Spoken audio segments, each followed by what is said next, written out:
Hello, and welcome to this week's Shoot the Moon podcast, broadcasting live and direct from Revenue Rocket World Headquarters in Bloomington, Minnesota.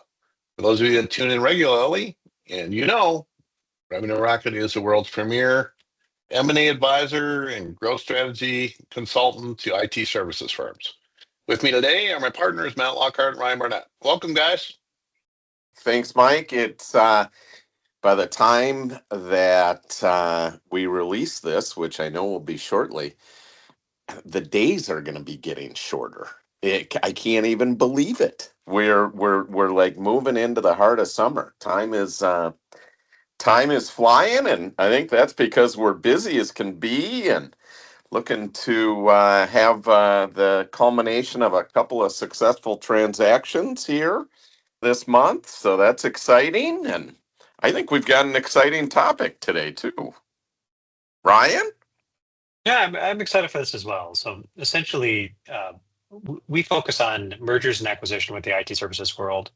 And one of the things that's in absolutely every deal, even superseding the IT services world, is a risk versus reward scenario in mergers and acquisition. Today, I want to really look at how leaders in IT services companies, you can really evaluate big swings in M&A and how to plan for really success and failure. Mike, Matt, I know that both of you have been through a lot of transactions, and each time there is an element we have to look at. A buyer of a company is ultimately going to take on the company they're buying, and there is risk that is associated with running that. But the win for having that company should supersede that risk. So, Mike, why don't you get us started? What's the upside of M&A when everything starts to go right? Why are we doing M&A in the first place? Yeah, good question, Ryan. So, at the end of the day, you should have a 1 + 3 or 4 or 5 when you look at an M&A transaction.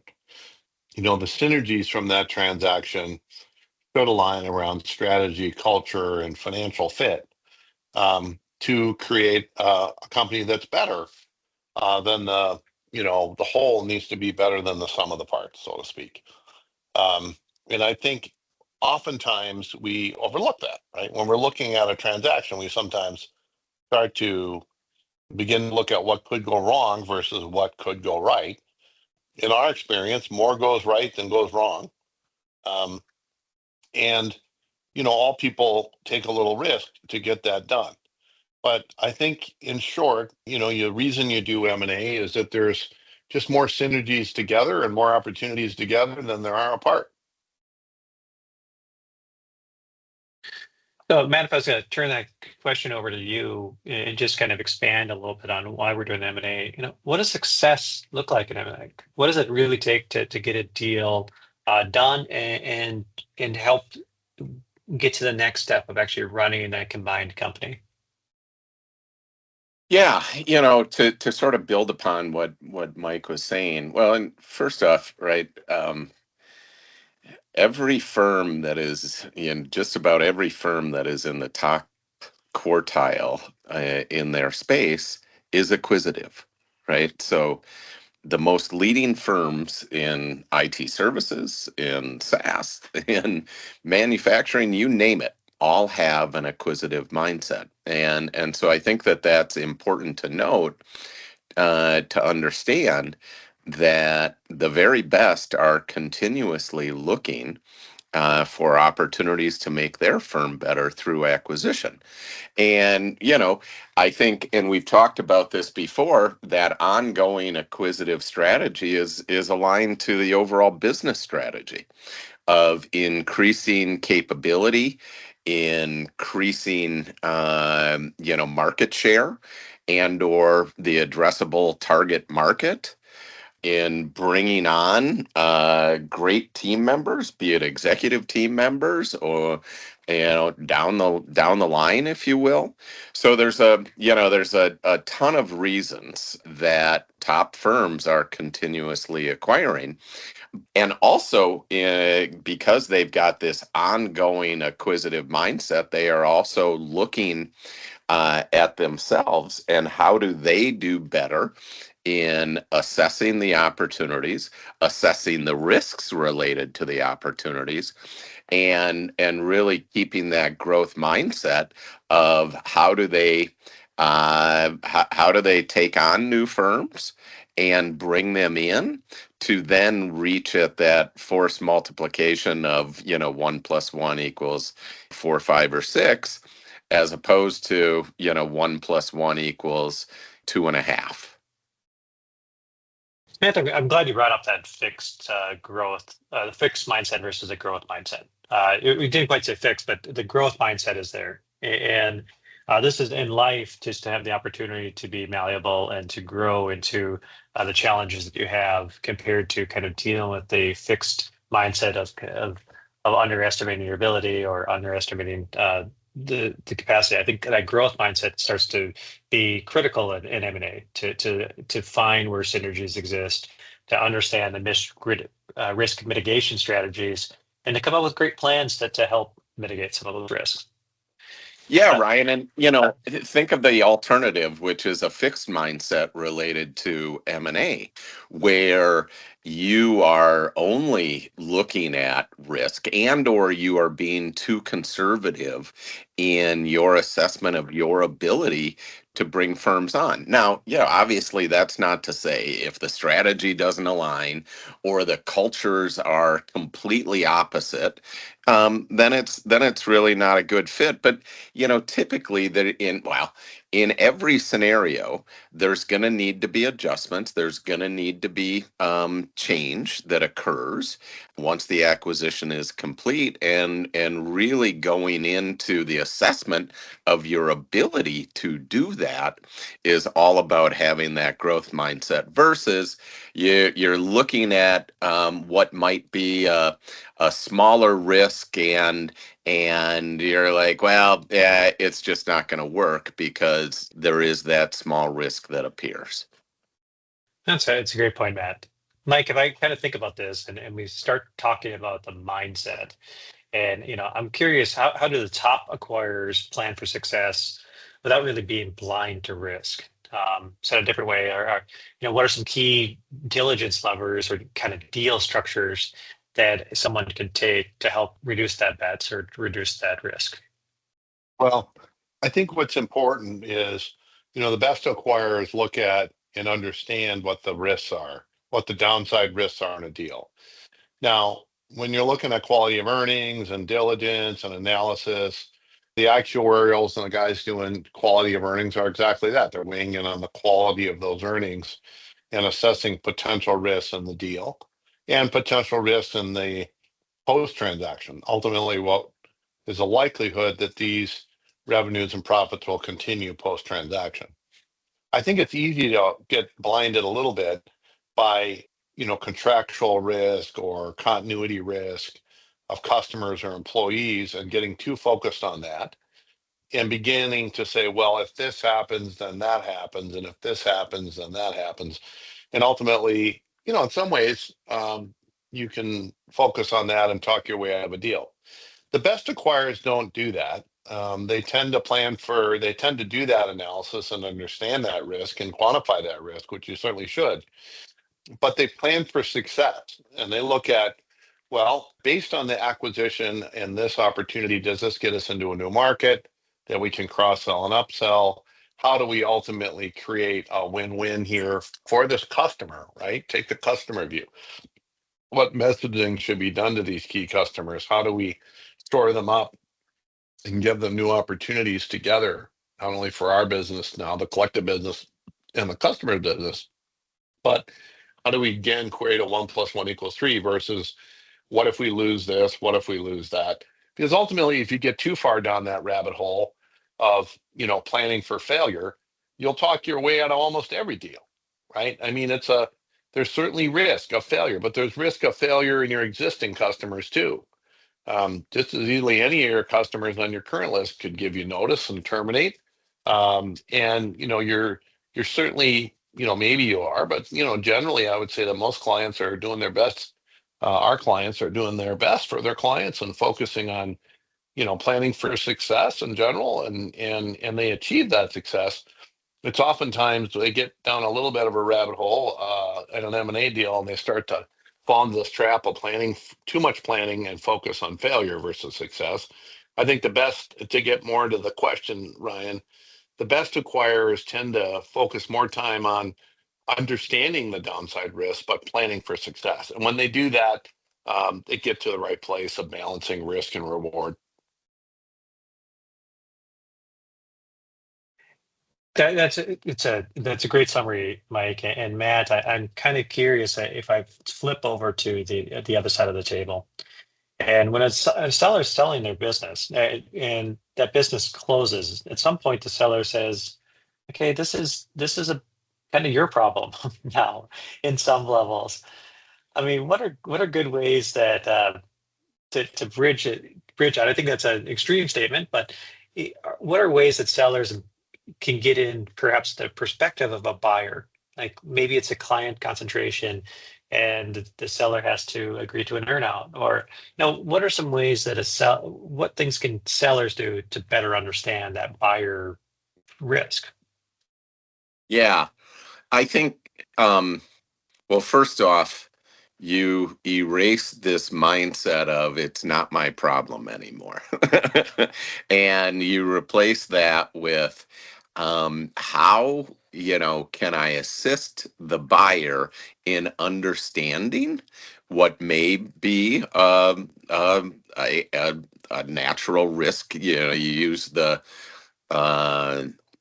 the example of client concentration, so maybe there is, one or two particular customers that make up kind of over market percentage of the overall revenue. So, first recognize that from an outside perspective, from a buyer's perspective, that is truly risk. Now, you as the seller and the one with the knowledge of the relationship may not see it as much of a risk, but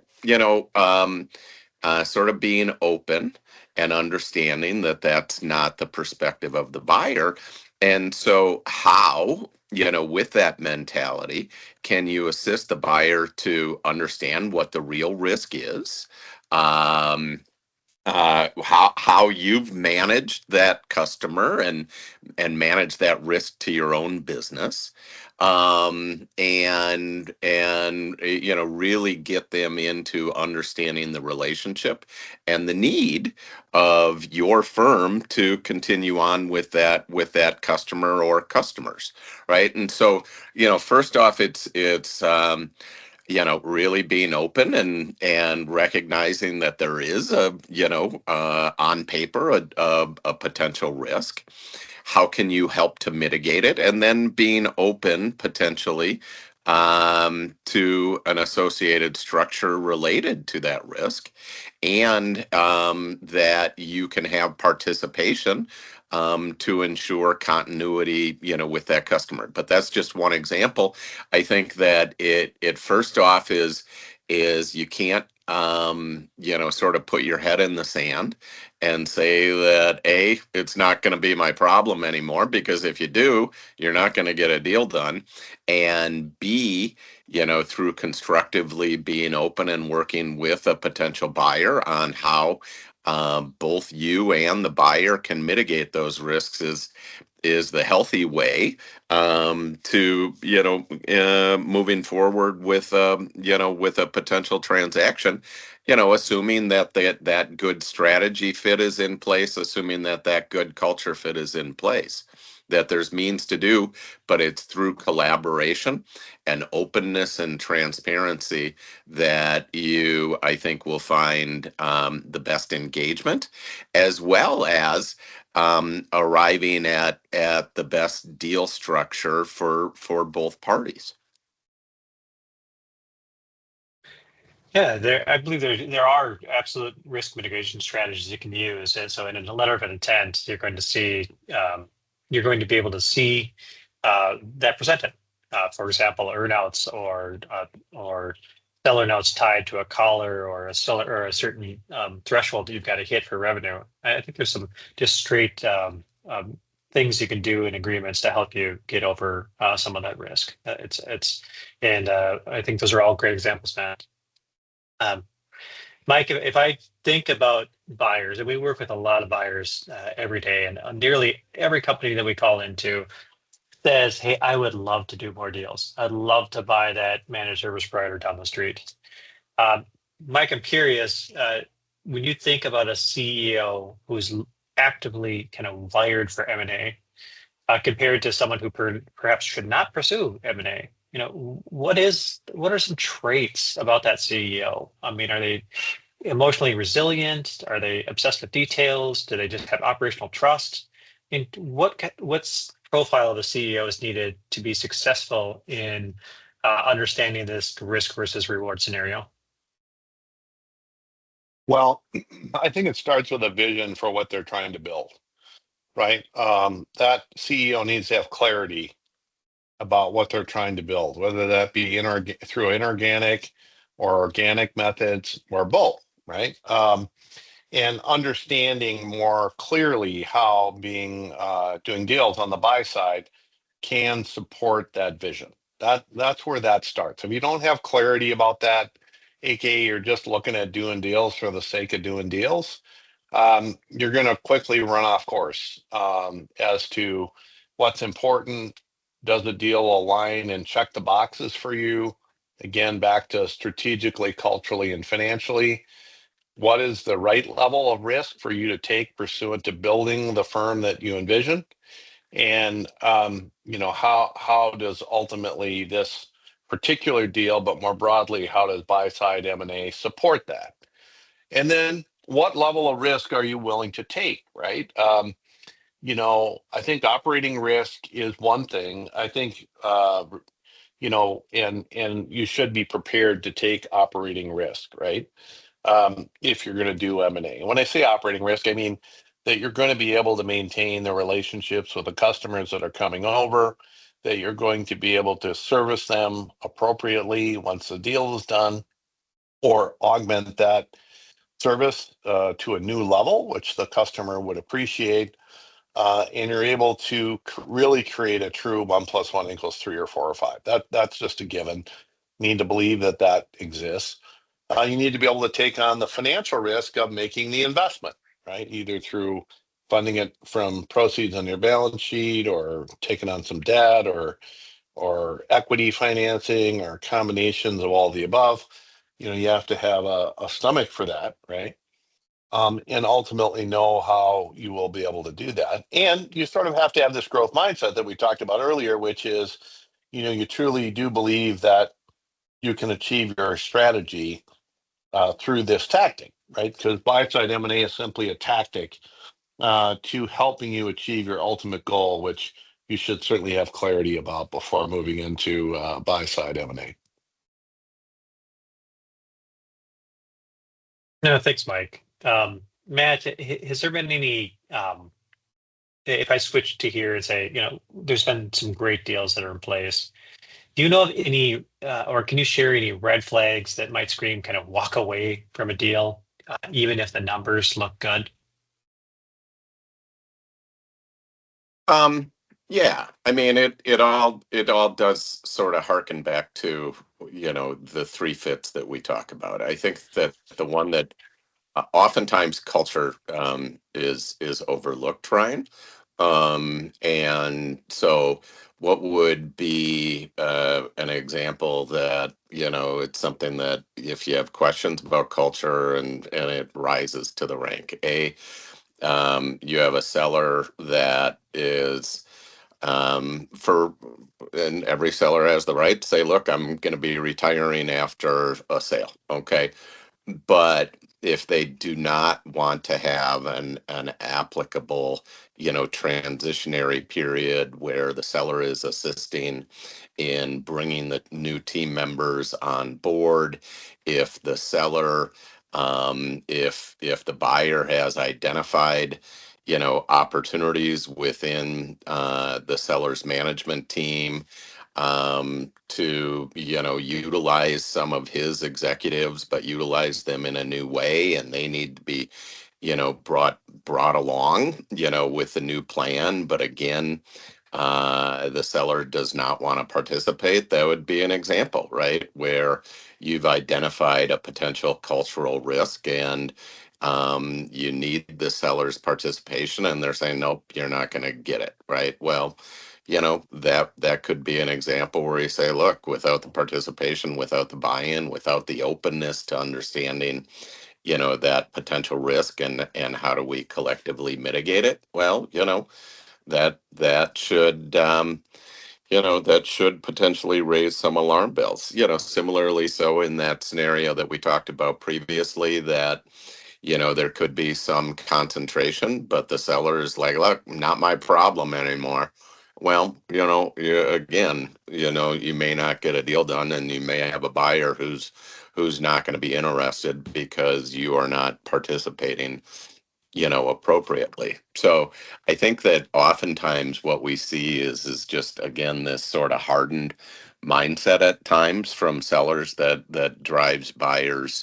um, drives buyers away. So, regardless of whether or not you're selling in or selling out, having that open collaboration and continuing to put yourself in the shoes of the buyer and helping them to best understand that the work that needs to be done post transaction is doable, it's reasonable, and you're participating in helping them plan for it. Mike, you've often said the acquiring a business is oftentimes the most unnatural act in business. And when you think about this, I've got to come back to this reward question. We talked a lot about risk here. Can you just one more time go through, why should this be done? Well, why is M&A so powerful for IT services firms to help just balance out some of that risk? Well, one main reason is that the cost to acquire new clients is expensive. I think most firms underestimate the time and expense needed to acquire new customers. It's a journey, right? You have to do a lot right to attract new clients and sign them up. And that's evidenced in the world of IT consulting with the plethora of firms that are sort of relatively small, under $1 million. There's literally tens of thousands of firms. Some would argue as many as hundreds of thousands of firms under $1 million that work in our space that struggle with scale. And that's because the approach of having excellence and cost and time and skill that aligns to a marketing and sales specific mandate that sort of fits the market need and market fit is tough, and it takes time.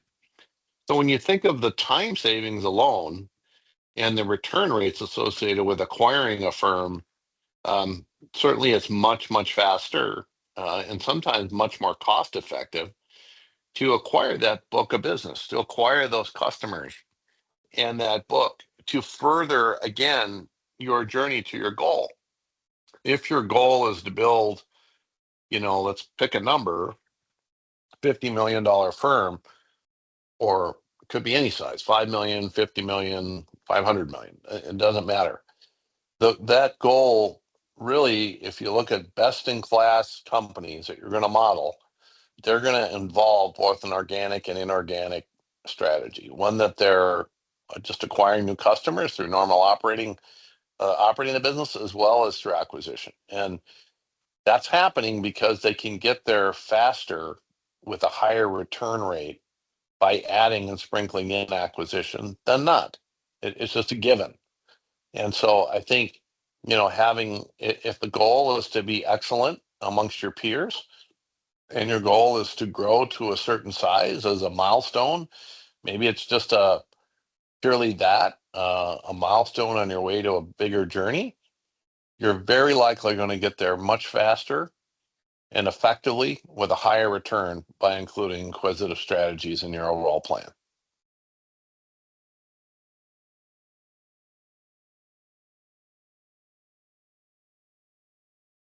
Thanks, Mike. This has been a good topic. I think every CEO is going to deal with it. Um, you know, I'd frame it, do you really have the stomach for M&A? And M&A does come with risk. There's operational risk like retaining customers or integrating teams. There's financial risk, whether you're funding a deal through cash, debt, or equity. You've got to look at that funding mechanisms and how it's going to pay off. And there's strategic risk, just trusting that the move that you're going to do in an M&A is going to line up where you're trying to go. But if you have a really nice, clear vision, M&A can be a huge tactic to get to that next level.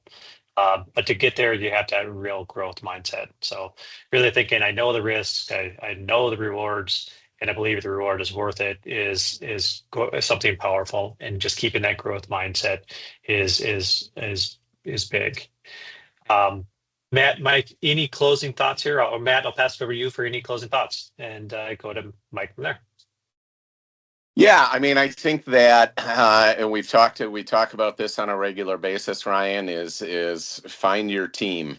Again, as we talked about, the leading firms have an ongoing acquisitive strategy, and that means that they've got a good team that they're working with to assess opportunities, to assess the risk, et cetera, et cetera. That team should be both your internal team members, but then also your external team members, your peer group members, and a really good advisor who, is doing this each and every day and is helping you to surface what are potential risks versus the potential upside opportunity, and also helping guide to bring the parties together to again, work together to create that plan moving forward. So if you're not thinking about acquisitions and you want to be in that top quartile within your peers, maybe you should, and start to assemble your team accordingly. Yeah, any closing thoughts, Mike? Just that, I think that, the M&A journey is one that not everyone is suited to take. And I think it's important to really look in the mirror and say, is this a journey that I would like to undertake to further fortify my strategy? I think that if your goals are such that it is, then echo Matt's comments about kind of how to proceed.